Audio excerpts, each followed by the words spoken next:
Tom Anderson had always been a man of the land, committed to keeping his grandfather's farm alive, even when it seemed doomed. At 62, his body didn't work as well as it used to, but the old farm still needed him. The airstrip his grandfather had built during World War II had always been there, part of the Anderson family legacy. But now, as he climbed onto his weathered tractor one early morning, Tom knew the future of the farm was uncertain. With the storm clouds looming and the weight of mounting bills, it felt like a sinking ship.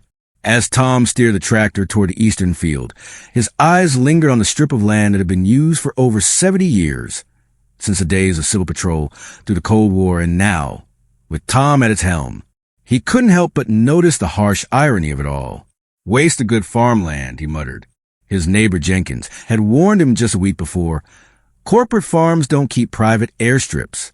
They're buying everyone out and you're facing foreclosure." Tom dismissed the thought and focused on the task at hand. His grandfather had worked tirelessly to maintain that strip, and Tom wasn't going to let it go down without a fight. Even as more farms around him fell to corporate giants like Heartland Agricultural Industries, the Anderson family airstrip stood firm, even though it had brought in no business for years.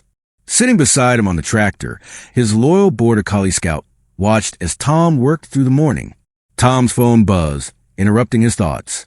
It was Billy Watson, the manager of the regional airport about 30 miles to the north. Tom answered the call. "Morning, Billy. What's up?" "Hey, Tom, just a heads up. A bad storm's coming through tonight. You might want to secure anything that could fly away." "Thanks for the heads up," Tom replied. "Runway's clear, just in case someone needs to land." Billy chuckled. "Same answer as always. Most pilots don't even know your strip exists anymore. It's not on modern charts." Tom smiled at the familiarity of the conversation. Grandfather always said, "Being prepared matters most when it's least expected." Well, this storm looks like it'll be a doozy. Stay safe out there, Billy. As the day wore on, Tom paid extra attention to the old runway, clearing debris and filling in any holes. The rain started soon after, as the first ominous clouds rolled in from the west. It wasn't long before the storm became a full-on downpour. Tom secured his equipment and headed inside, where Scout began to whine, sensing the impending thunder. "I know, Scout," Tom muttered. "Just another storm. Nothing to worry about." But something fell off. The wind howled against the house, and the creaks and groans of the old structure made Tom uneasy. The feeling lingered as he began cooking dinner, but it was interrupted by the sudden ring of his landline, one of the few remaining numbers he hadn't disconnected. "Tom Anderson," he answered, a little surprised. "Mr. Anderson," came the crisp voice on the other end. "This is Colonel James Mitchell with the Air National Guard. Do you maintain a private airstrip on your property?" Tom's stomach tightened. "Yes, sir. Been here since 1943. What's this about?" "We have a situation," Colonel Mitchell said. "A C-17 Globemaster is carrying emergency medical supplies needed at Lexington Memorial. Both primary and alternate airports are weathered in, and we need your airstrip." Tom's heart skipped a beat. "A C-17? That's impossible. Those planes need twice the runway length and concrete, not dirt." "I understand your concern," the colonel continued, "but the aircraft commander specifically requested your coordinates when advised the situation." Tom's mind raced. "Who's the pilot?" "Captain David Keller," Mitchell said. The name hit Tom like a punch to the gut. David Keller, the boy he had taught to fly in his old Cessna, the kid who used to ride his bike to Tom's strip just to watch planes land. He had recommended David for the Air Force all those years ago. Now, David was asking to land a military transport on his grandfather's runway, a plane that shouldn't even be able to touch down. "David knows this isn't possible," Tom said, his voice tight. "That plane will never land here in these conditions. It's a suicide mission." The colonel was silent for a moment. Captain Keller seemed to think otherwise. He specifically said, "Tom Anderson's strip will work. I learned to fly there." Tom stared out the window, watching the rain pound his fields. What he's proposing isn't just risky. It's practically a death wish. If that plane crashes here, people will die. If those medical supplies don't reach Lexington by morning, more people will die. The colonel replied. The decision is Captain Keller's, but he needs your help. Can you light the runway? Tom's jaw clenched. He hadn't seen David in 20 years, but he remembered the promise he made to the boy's dying mother, to make sure David had a future. I'll light it, Tom said, his voice steady. But you tell David, if he destroys my grandfather's strip, I'll never forgive him. Tom grabbed his rain gear and stepped out into the storm, the wind biting through his jacket as he made his way toward the barn. The rain was coming down harder now, turning the ground into thick mud that sucked at his boots with each step. His old farm truck sat under a tarp, its headlights offering the only illumination in the darkening world. Tom's thoughts were racing, a whirlwind of memories and concerns. The idea of a C-17 landing on his strip felt insane, but he wasn't about to let David down. Not after everything. Scout whined from the porch, her eyes following him as he moved through the storm. Tom had always been the steady one, the rock for his family, his community, and now, for a kid who had grown up to be a captain in the Air Force. He reached the barn, hauled out the emergency runway lights, LED markers he kept for rare night landings, and began staking them into ground along the strip. Each marker had to be driven into the wet earth with precision, guiding the way for a plane that, even if it managed to land, would have a hard time getting back up. The rain lashed against his face as he worked, but his hands moved mechanically, driven by a sense of duty. Never thought I'd be using these lights for something like this, he muttered to himself. As the storm continued to intensify, the distant rumble of thunder rolled across the fields, punctuating the weight of what he was about to help unfold. It was well past dark by the time he finished marking the strip. Tom's clothes were soaked through, the cold creeping in no matter how hard he tried to keep it at bay. He climbed into his truck, turned on the headlights, and scanned the wet strip.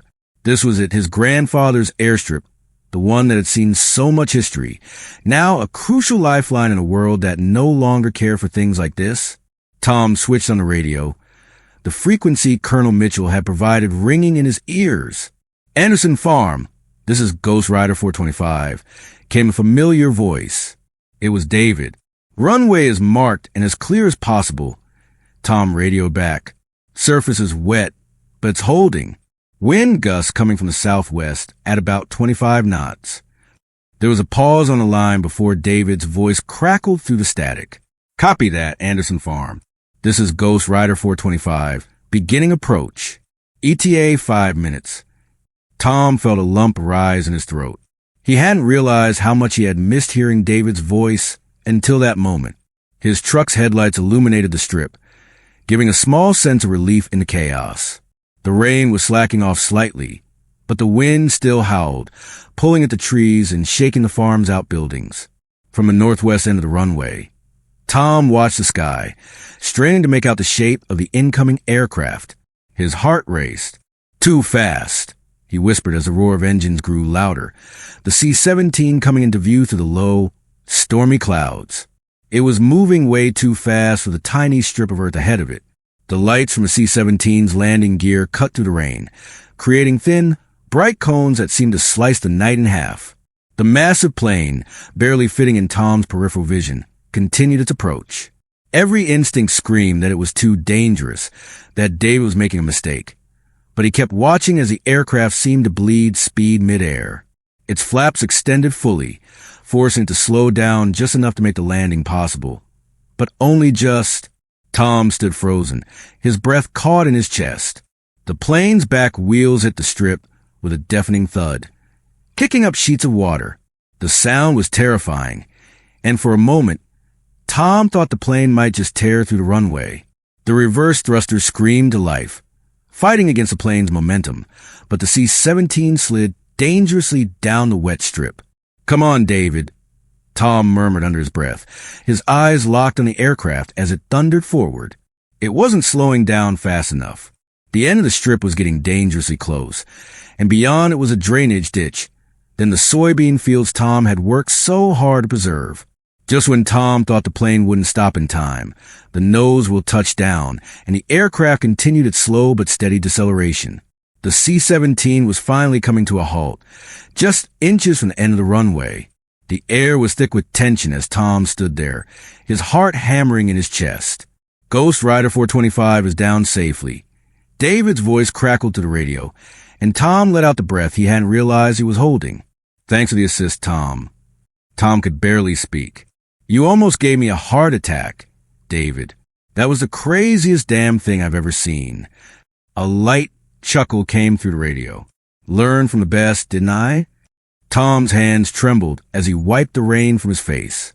The C-17 was now safely parked on the strip, its massive presence dwarfing everything around it. He drove his truck down to the aircraft, parking next to it. As he got out, he noticed figures in military uniforms moving swiftly toward the rear of the plane, unloading medical equipment with precision despite the pouring rain. David's voice called out, and Tom turned to see him striding toward him, his once thin frame now much broader, the lean teenager replaced by an Air Force captain. David extended his hand with a wide grin. Tom Anderson. Bet you never thought you'd see a C-17 on your runway. Tom shook his hand firmly. Bet you never thought you'd be crazy enough to put one down here. You're looking good, David. Same to you, sir. David glanced back toward the C-17, his expression turning serious. We need to unload quickly. Those supplies are needed urgently in Lexington. Tom nodded. What do you need from me? David raised an eyebrow, a grin tugging at the corners of his lips. Space in your barn to stage the equipment until the transport trucks arrive, and maybe some of that terrible coffee you use to make. Tom laughed, despite everything.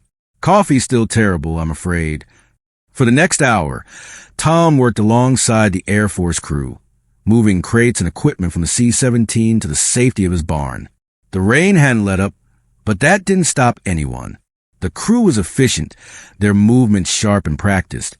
Even in the downpour, they were unloading ECMO machines, advanced life support equipment needed to help critically ill patients at the University Hospital in Lexington. Tom was impressed by the precision of the operation. How long will you be grounded? He asked David as they worked, lifting a large crate marked with fragile stickers. David wiped his brow, looking around the barn. Until the weather clears, and until I figure out how to get a fully loaded C-17 off your runway. Getting down was the easy part. Tom raised an eyebrow. Easy. David grinned. Well, easier than getting back up will be. By midnight, the medical equipment was all moved to the barn. The rain still fell, but at least it wasn't the torrential downpour it had been earlier. Tom set the last crate down and stepped back, looking around the barn, which now felt cramped with all the equipment. They'll be here at dawn, David said, stepping into the dim light of the barn. We've got to get this stuff out of here fast. Tom nodded. And the takeoff? He couldn't help but ask. David's expression grew serious. That's what I need to talk to you about. Tom's stomach tightened. He had a feeling this was coming. The calculations are done, David continued, running a hand through his hair. Even unloaded, it's going to be tight. We're going to need every inch of your runway, and we'll need to reduce weight as much as possible.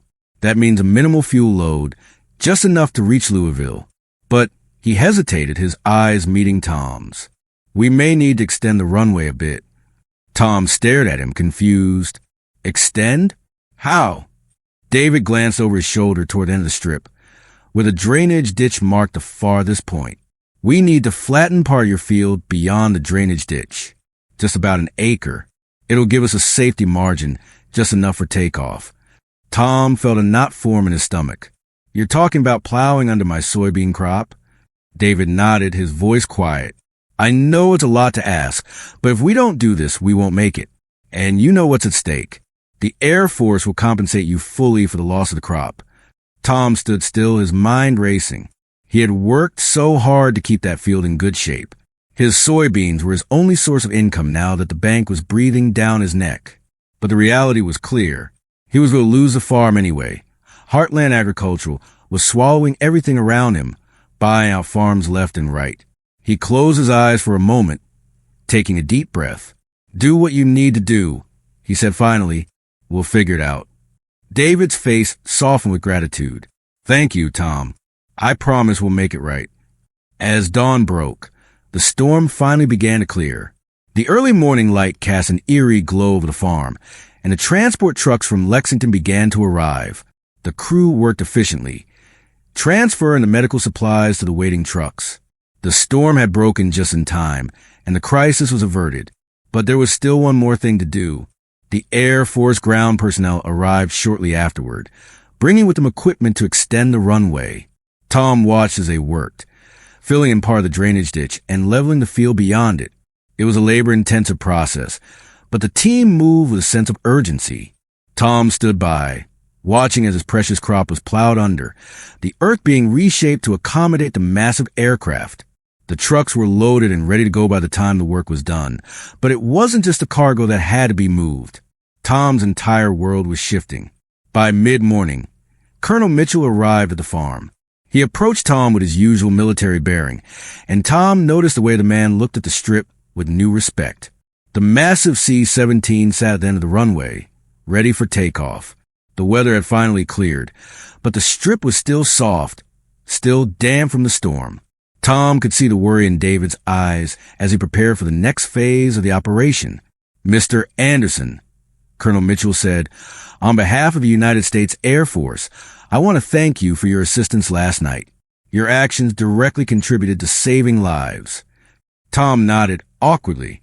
He wasn't used to praise, and it didn't feel right with so much still left undone. Just doing what needed to be done. David joined them, his expression serious. "We've completed the weight reduction and are preparing for departure. The runway situation is still challenging." Colonel Mitchell studied the C-17, his face betraying no emotion. "Captain Keller assures me he can get that aircraft off your property safely. However, there's a matter of collateral impact." Tom raised an eyebrow. "Collateral impact? How much of my field would you need clear?" the colonel asked, his eyes narrowing as he glanced at the section that had just been plowed. David replied, "Approximately 1 acre. We need to fill in part of the drainage ditch and level the ground beyond it for safety." Tom's eyes lingered on the field. His soybeans had been the last thing he had left. The thought of losing another acre stung, but he knew it had to be done. He looked back at the C-17 and then at the colonel. "Do what you need to do," Tom said. "I'm already losing the farm. At least this will make it count." Colonel Mitchell nodded. "Thank you, Mr. Anderson. You've done more than most would have." Within the hour, the Air Force personnel had arrived with the necessary equipment to extend the runway. Tom watched as they worked with military precision, filling the drainage ditch and leveling the ground beyond it. He stood at a distance, arms folded, as his eyes flickered back and forth between the men working and the C-17 still sitting at the end of his airstrip. Neighbors had begun to gather along the roadside, their curiosity piqued by the unprecedented event unfolding. Some had driven in from nearby farms, while others had come from town. The familiar faces were all there. Jenkins, who had warned Tom about corporate takeovers, local pilots who had used the strip in years past, even Mark Davis, the banker who held his mortgage. They stood by their vehicles, phones raised, capturing what could only be described as a rare, once-in-a-lifetime moment. Tom couldn't help but feel a little exposed as the crowd grew. His farm was barely hanging on, but now it had somehow become a spectacle for everyone to see. He glanced at the strip, knowing the significance of what was happening. This airstrip, once an old relic from a bygone era, was now the linchpin in saving lives, preserving a legacy, and perhaps keeping his family's land out of the hands of corporations. For the first time in a long while, Tom felt a glimmer of hope. David, now fully focused on the task ahead, went over the checks one last time. His face was serious, the weight of the operation clear in his posture. He looked around at the improvised extension of the runway, his brows furrowed in thought. "We'll have to use every inch," David said, his voice steady, though the tension was evident. "I'm not sure how this is going to play out, but if we do this right, we'll make it." Tom's heart was still racing, the magnitude of the moment sinking in deeper with every passing minute. The plan had always seemed impossible, an oversized military transport trying to take off from an old dirt strip on his farm.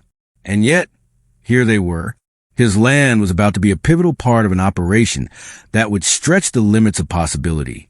The roar of the C-17's engines suddenly cut through the early morning air, signaling the beginning of the next phase. The ground vibrated beneath Tom's feet as the aircraft's engines revved up, the sound deafening.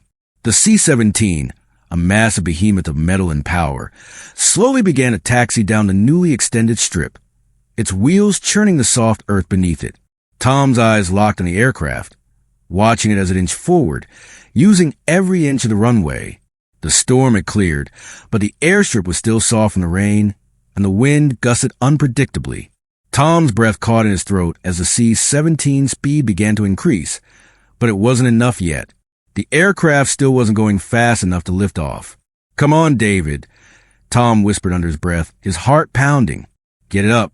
The aircraft reached the end of the original runway, the point where it would usually have to abort. The crowd along the roadside had gone silent, eyes fixed on the plane, waiting to see if it would clear the end of the strip.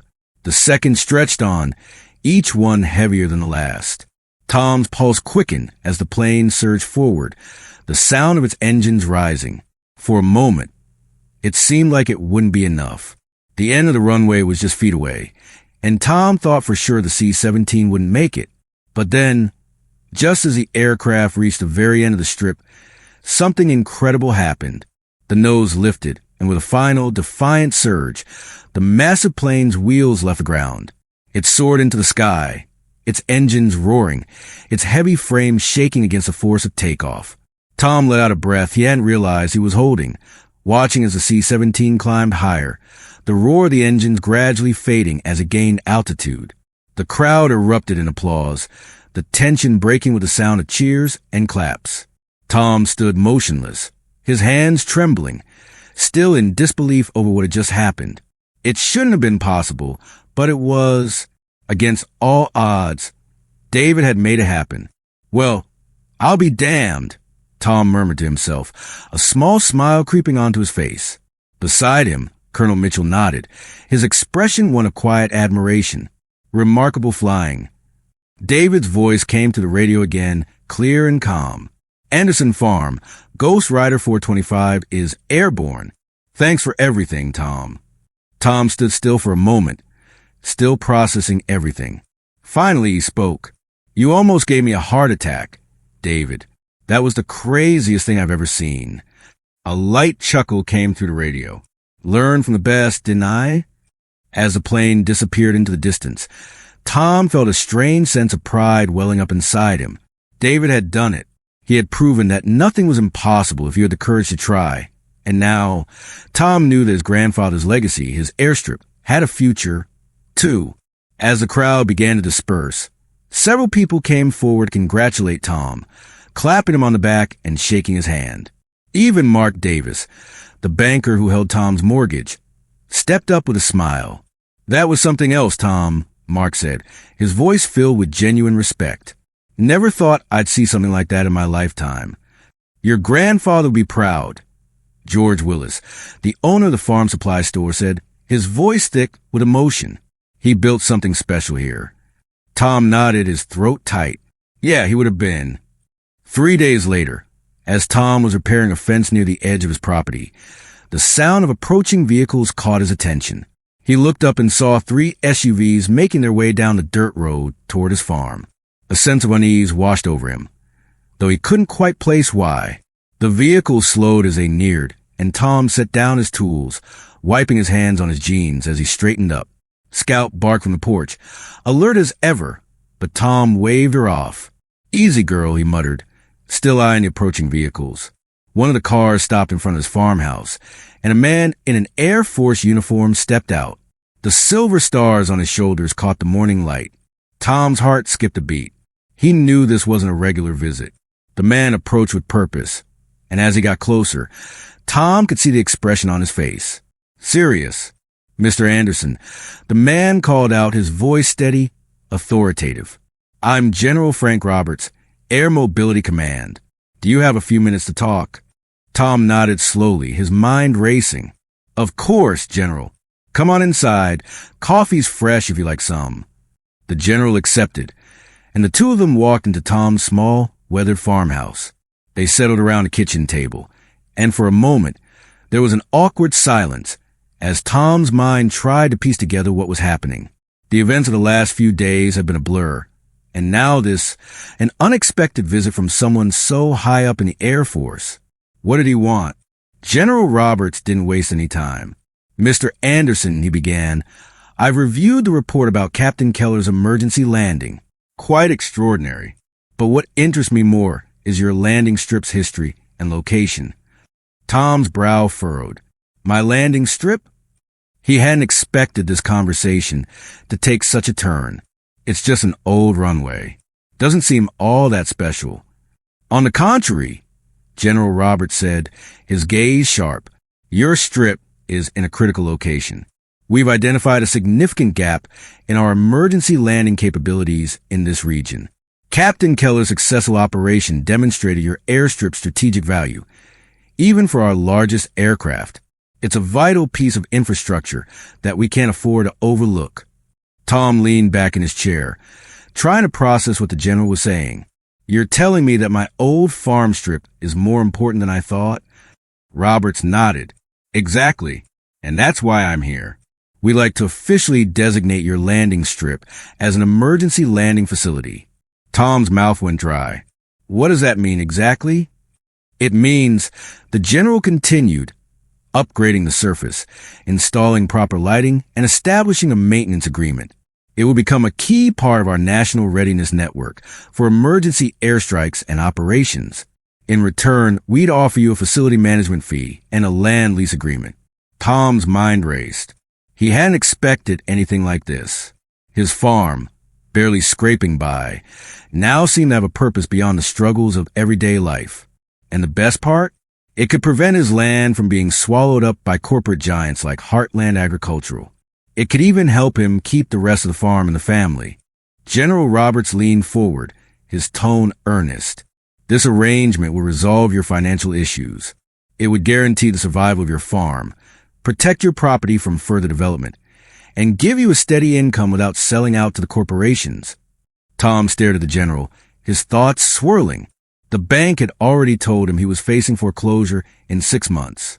Heartland Agricultural had bought up most of the land around him. His farm was going under, but it was a lifeline. It was a way to preserve his grandfather's legacy and protect the land his family had worked for generations. "Are you serious about this?" Tom asked, his voice a little more steady than he felt. "You'd really pay me to keep the strip open?"